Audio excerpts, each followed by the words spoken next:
अस्सलाम वालेकुम। आज का टॉपिक है बच्चों comparison among ionic covalent metallic bonds and intramolecular forces.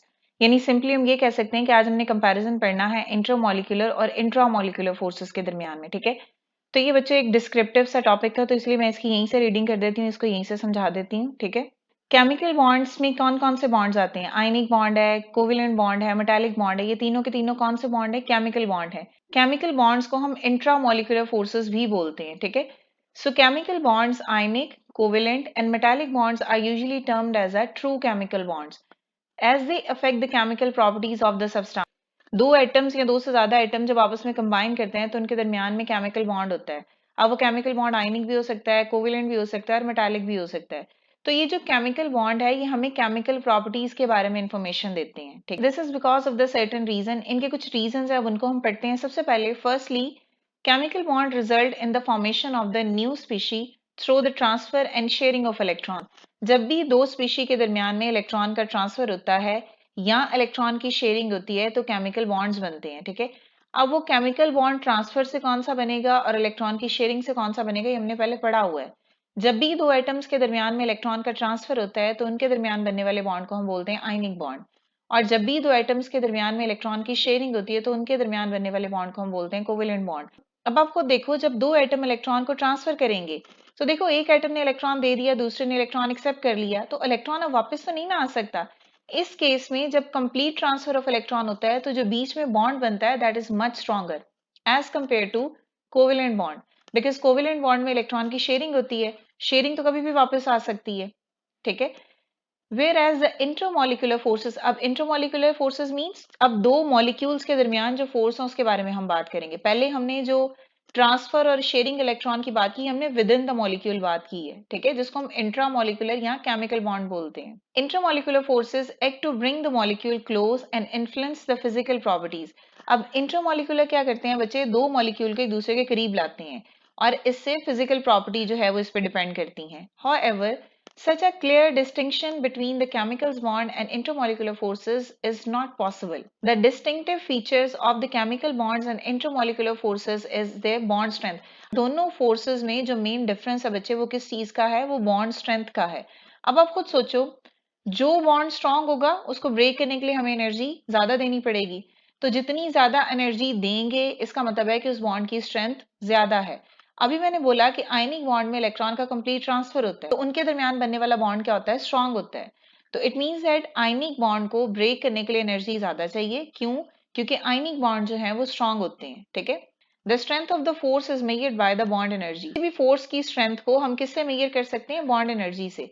जितनी ज्यादा एनर्जी होगी इट मींस दैट कि उसकी उतनी ही ज्यादा स्ट्रेंथ होगी। ठीक है, जैसे यहाँ पे बच्चे एक टेबल प्रोवाइड किया हुआ है जिसमें इंटरमोलिकुलर और इंट्रामोलिकुलर फोर्सेस का कंपैरिजन बताया हुआ है। फॉर एग्जाम्पल यहाँ पे देखो, सबसे पहले है आयनिक बॉन्ड इन NaCl। अब NaCl के दरमियान में बच्चे आयनिक बॉन्ड है। आयनिक बॉन्ड कैसे बनता है? सोडियम इलेक्ट्रॉन को ट्रांसफर करता है क्लोरीन को, सोडियम पे चार्ज आ जाता है पॉजिटिव, क्लोरीन पे चार्ज आ जाता है नेगेटिव। पॉजिटिव और नेगेटिव के दरमियान में electrostatic force of attraction develop होती है और इस तरह इनके दरमियान बनने वाले बॉन्ड को हम बोलते हैं आयनिक बॉन्ड। क्लियर? अगर तो आपने आयनिक बॉन्ड को ब्रेक करना है तो आपको कितनी एनर्जी चाहिए? 760 किलो जॉल पर मोल। अब ये किलो जॉल पर मोल एनर्जी का यूनिट है। क्लियर है? इतनी एनर्जी आपको चाहिए। अब नेक्स्ट आ जाओ बच्चे, OH बॉन्ड इन वाटर। अब वाटर का फॉर्मूला क्या होता है? H2O। ठीक है, इट मींस दैट एक वाटर में दो OH बॉन्ड होते हैं और दोनों OH बॉन्ड कैसे जुड़े होते हैं? इन दोनों के दरमियान में बच्चे इलेक्ट्रॉन्स की होती है शेयरिंग। ऑक्सीजन को दो इलेक्ट्रॉन चाहिए ना अपना ऑक्टेट कंप्लीट करने के लिए, और इस ऑक्सीजन के साथ दो हाइड्रोजन जुड़े होंगे। एक हाइड्रोजन अपना एक इलेक्ट्रॉन शेयर करेगा, फिर दूसरा हाइड्रोजन अपना इलेक्ट्रॉन शेयर करेगा। तो दोनों जब इलेक्ट्रॉन शेयर करेंगे इनके दरमियान बनने वाले बॉन्ड को हम क्या बोलते हैं? कोवेलेंट। शेयरिंग जो है वो स्ट्रांग नहीं होती। तो जो हमारे पास OH बॉन्ड है वाटर में, अगर आपने उसको ब्रेक करना है तो उसके लिए आपको एनर्जी चाहिए 464। तो देखो यहाँ पे क्लियर क्या नजर आ रहा है? आयनिक बॉन्ड को ब्रेक करने के लिए हमें एनर्जी 760 चाहिए, और जबकि जब हमने कोवेलेंट बॉन्ड ब्रेक करना है तो उसके लिए एनर्जी 464 चाहिए। ठीक है, तो ये जो एनर्जी की अमाउंट है ये हमें ये बताती है कि कौन सा बॉन्ड स्ट्रांग है और कौन सा वीक है। इसी तरह बच्चों हाइड्रोजन बॉन्डिंग है। हाइड्रोजन बॉन्डिंग का मतलब क्या होता है कि दो वाटर के मॉलिक्यूल आपस में जिस फोर्स से जुड़े होंगे उसको हम बोलेंगे हाइड्रोजन बॉन्डिंग। हाइड्रोजन बॉन्डिंग क्या होगा कि सेंटर में एक वाटर का मॉलिक्यूल होगा, वाटर के मॉलिक्यूल उसको सराउंड करेंगे। ठीक है, एक वाटर का नेगेटिव टर्मिनल दूसरे वाटर के पॉजिटिव टर्मिनल के साथ क्या करता है बच्चे? फोर्सेस शो करता है, बॉन्डिंग शो करता है, जिसको हम बोलते हैं इंटरमोलिकुलर फोर्सेस। अब ये क्योंकि दो वाटर के मॉलिक्यूल के दरमियान फोर्सेस हैं, तो इसका मतलब है कि ये फोर्सेस होंगी वीक, और इनको ब्रेक करने के लिए कितनी एनर्जी चाहिए? 20 से 50 किलो जूल। ठीक है, देखो यहाँ पे एनर्जी और ज्यादा कम होगी। दोनों बॉन्ड कौन से? Chemical bond. Chemical bond mean intramolecular forces की बात कर रहे हैं। ठीक है, और जो नीचे वाली हैं तीनों, ये कौन सी होंगी? ये इंटरमोलिकुलर फोर्सेस हैं, तो इनको एनर्जी कम चाहिए। क्लियर है? हाइड्रोजन बॉन्डिंग को अगर आपने ब्रेक करना है तो 20 से 50 किलो जॉल पर मोल एनर्जी चाहिए। परमानेंट डायपोल फोर्सेस को अगर ब्रेक करना है, ये क्या मतलब होता है बच्चे? जैसे हमारे पास HCl है, ठीक है, दो HCl के मॉलिक्यूल के दरमियान जो अट्रैक्शन होगी उसको हम बोलते हैं डायपोल डायपोल अट्रैक्शन। देखो एक HCl है, उस पे चार्ज क्या होता है? Cl पे चार्ज होगा पार्शियल नेगेटिव, और H पे चार्ज होगा पार्शियल पॉजिटिव। ठीक है, एक मॉलिक्यूल के दो पोल बन गए, तो इसको हम क्या बोलेंगे? डायपोल। अब दूसरा जब आप HCl देखोगे तो दूसरे HCl में भी H पे चार्ज क्या होगा? पॉजिटिव, और Cl पे चार्ज क्या होगा? नेगेटिव, और फिर वो क्या बन गया? डायपोल। तो एक डायपोल और दूसरे डायपोल के दरमियान जो फोर्स होगी उसको हम बोलेंगे डायपोल डायपोल फोर्सेस, और ये भी बिटवीन द मॉलिक्यूल है, तो इसको भी ब्रेक करने के लिए एनर्जी जो है वो कम चाहिए। ठीक है, वो 5 से लेकर 20 तक है। अब इससे आपको क्या पता चला कि जब आप कंपेयर करते हो तो जो डायपोल डायपोल फोर्सेस हैं वो और ज्यादा वीक होती हैं हाइड्रोजन बॉन्डिंग से। बच्चे आपने सबसे पहले तो ये कंपैरिजन कर लिया कि जो इंट्रामोलिकुलर फोर्सेस हैं वो स्ट्रांग होती हैं इंटरमोलिकुलर फोर्सेस से। क्लियर है? अब इंट्रामोलिकुलर फोर्सेस के अंदर भी बॉन्डिंग होती है, टाइप्स ऑफ बॉन्डिंग है ना, फिर आपने उनको भी कंपेयर करना है कि कौन सा वाला बॉन्ड स्ट्रांग है। क्लियर है? तो ऊपर वाले केस में हमने पहले इंट्रा का एक दूसरे के साथ रिलेशन बताया, नीचे वाली जो तीनों एग्जांपल है, अब हमने इंटरमोलिकुलर फोर्सेस को एक्सप्लेन करना है, लेकिन यहाँ पे ये भी बताना है कि जब इंटरमोलिकुलर फोर्सेस चेंज हो जाएंगी तो एनर्जी पे कितना फर्क आएगा। और इसी तरह जो वंडरवाल फोर्सेस हैं वो सबसे वीक फोर्सेस होती हैं, उनको ब्रेक करने के लिए हमें एनर्जी चाहिए 1 से 20 तक। क्लियर? ये जो बच्चे टेबल हमने पढ़ा है नेक्स्ट पैराग्राफ में सिंपली यही मेंशन है, तो चलो उसकी रीडिंग कर लेते हैं। The bond energy of the ionic bond mean sodium and chloride को ब्रेक करने के लिए जो एनर्जी चाहिए होगी that is 760 kilo joule per mole is the highest, followed by the covalent bond OH that is equal to 464 kilo joule per mole. ठीक है, यानी इसमें क्या लिखा हुआ है कि जब आपने सोडियम क्लोराइड का आयनिक बॉन्ड ब्रेक करना है उसके लिए आपको ज्यादा एनर्जी चाहिए एज कंपेयर टू जब आपने वाटर का कोवेलेंट बॉन्ड ब्रेक करना है। ठीक है, the average hydrogen bond energy, और जो एवरेज हाइड्रोजन बॉन्ड एनर्जी है, hydrogen bond energy means hydrogen bonding की एनर्जी जो है, जो हाइड्रोजन बॉन्डिंग की एवरेज एनर्जी है वो बची होती है 20 से लेके 25 किलो जॉल पर मोल। यानी अब इसने यहाँ पे ये कौन सी फोर्स की बात की है? इंटरमोलिकुलर फोर्सेस की। इसी तरह नेक्स्ट देखो, it shows that the ionic bond is the strongest form of the chemical bonding.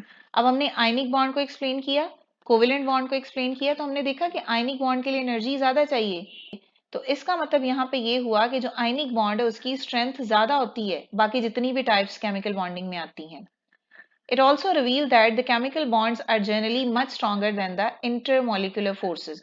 तो ऑब्वियस सी बात है ना, केमिकल बॉन्ड सॉलिड बॉन्ड होता है, जो इंटरमोलिकुलर फोर्सेस है वो डॉटेड लाइन है, तो वो तो अपेयरेंस से भी आपको पता चल रहा है कि जो केमिकल बॉन्ड है वो स्ट्रॉन्गर होता है एनर्जी के अलावा भी। एनर्जी तो ऑब्वियसली एक मेन पॉइंट है ना, जिससे आप ये आइडेंटिफाई कर लेते हैं कि जो केमिकल बॉन्ड है वो स्ट्रॉन्ग होता है। The permanent dipole dipole forces, अब जब हमने यहाँ पे एग्जांपल ली HCl की, अगर आपने इसको ब्रेक करना है तो इसके लिए एनर्जी चाहिए 5 से लेके 20 किलो जॉल पर मोल तक। And the London dispersion forces, इसको हम बच्चे डिटेल में पढ़ेंगे, ये सारी फोर्सेस है ना चैप्टर 5th में है। और इसी तरह जो लंडन डिस्पर्शन फोर्सेस है उनको ब्रेक करने के लिए आपको एनर्जी चाहिए 1 से 20 किलो जॉल पर मोल तक। Even a weaker as indicated by their low bond energy. ठीक है, जितना ज्यादा बॉन्ड वीक होगा उतनी ही उसकी एनर्जी जो है वो कम होगी।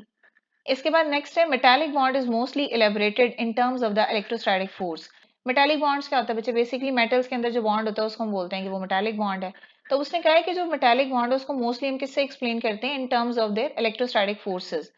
Although some theory suggest that it may be covalent nature, कुछ थ्योरीज में कहा जाता है कि जो मेटालिक बॉन्ड है वो भी कोवेलेंट बॉन्ड है, but in any case metallic bond is weaker then both the ionic and covalent bond. इसका मतलब ये है कि जो मेटालिक बॉन्ड है वो आयनिक और कोवेलेंट दोनों से वीकर होता है। The average bond energy of the metallic bond is 100 to 150 kilo joule पर मोल। अब हमने आयनिक की एनर्जी देख ली, कोवेलेंट की एनर्जी देख ली, तो हमने अब जब मेटालिक बॉन्ड की एनर्जी देखी ना तो रेंज कितनी थी? 100 से लेके 150 तक। तो आप खुद देखो, जब एनर्जी की अमाउंट कम है तो इट मीन्स दैट कि वो बॉन्ड की स्ट्रेंथ भी कम होगी। A satisfactory argument for the low strength of the metallic bond is extensive delocalization of the electron within the metallic crystal.